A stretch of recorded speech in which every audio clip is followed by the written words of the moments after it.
If you are thin, but you actually have a belly, you, sir, are skinny fat.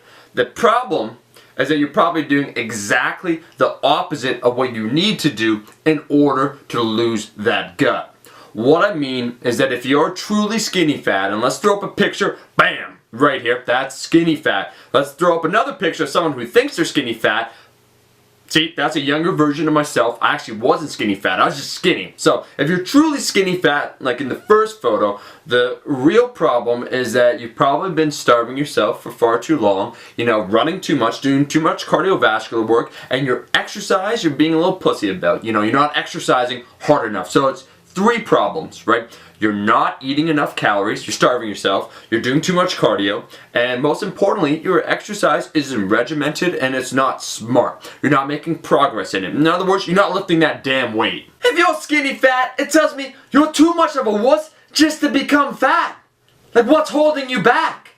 A couple Big Macs? Here are some of the key points I'd want to emphasize for anyone that's skinny fat. If you truly want to get abs, and I mean those ripped abs, Brad Pitt in Fight Club, doesn't really matter, one of those starving Abercrombie and bitch models, if you want abs like that, it's going to take you from where you are at least a year to develop those abdominal tight core muscles. Because you see, right now you probably have thin abdominal muscles, and if you want those truly thick muscles like anything else, they have to be trained on a frequent basis. So if you're not currently doing abdominal work, you'll need to do abdominal work. However, you have that layer of fat, which is mainly for skinny fat individuals, visceral fat, which surrounds your organs, the deadly type. That's the type that you have to lose. So even if you develop your abs in the period of the following year, you're going to have to lose that fat. Now, how do you lose that fat? The problem, as I said before, is you're eating too little. Your body's in starvation mode. It's not holding on to any muscle. It's holding on to that last little bit of fat. It's survival fat. It's a visceral fat. What you need to do is, first of all, increase your calories. Actually, I should say, first of all, you should figure out how many calories you're fucking eating in the first place. So find that number out. First of all, get on a solid website like MyFitnessPal, and you'd input your goal for the following year that you want to build muscle. You'll get a new caloric goal. For most individuals, this might be anywhere between 2,000 to 3,000 calories. You will have to slowly increase your calories while also increasing your exercise volume with resistance training. Because if you already saw my G-Flex video, which I'll throw up here, you'll know that if you exercise more and if you eat more, you'll have a better body composition. You'll eliminate the skinny fat paradox. You'll build muscle and you'll lose a little bit of fat. You will look better, because another problem for a lot of skinny fat individuals is that their gut protrudes because they have so little muscle, and their waist might still be small. You might have a 31, 32 inch waist, but because you don't have any muscle around you, it really sticks out and it becomes noticeable. The next key point is, as you're eating more, you have to exercise more. And I'm talking about resistance training.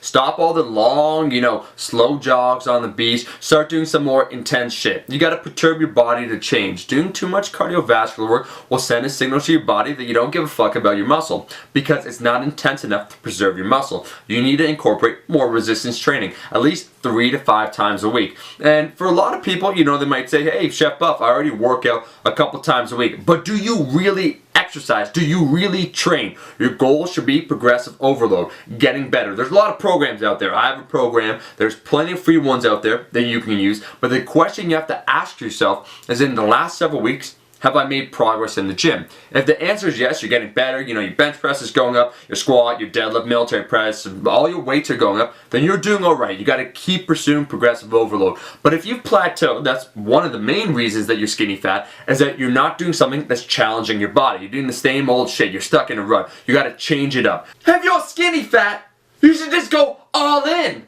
Why be skinny and fat? Just be fat. It's called 1-800 your local pizza shop. Get on it, bro. I made a similar video to this a couple months ago, and it was really popular and it helped out a lot of people, but I get this question asked a lot. And if I had to give one last parting piece of advice, is that, guys, it takes time and you have to be focused. Remember, a little bit, small changes over a big period of time will produce big results. So working out a little bit more, eating a little bit more, training your abs directly, and making sure that the cardiovascular work you do is intense is all you need to do. Give it a year and then reflect back on it. Don't be a little bitch. Buff Army, that's the video. As always, thanks for watching. Make sure to like, share with friends, and subscribe. And if I see any of my subscribers pouting their lips like they're Derek Zoolander, you can get a roundhouse kick straight in the jaw. It's cold hard fact.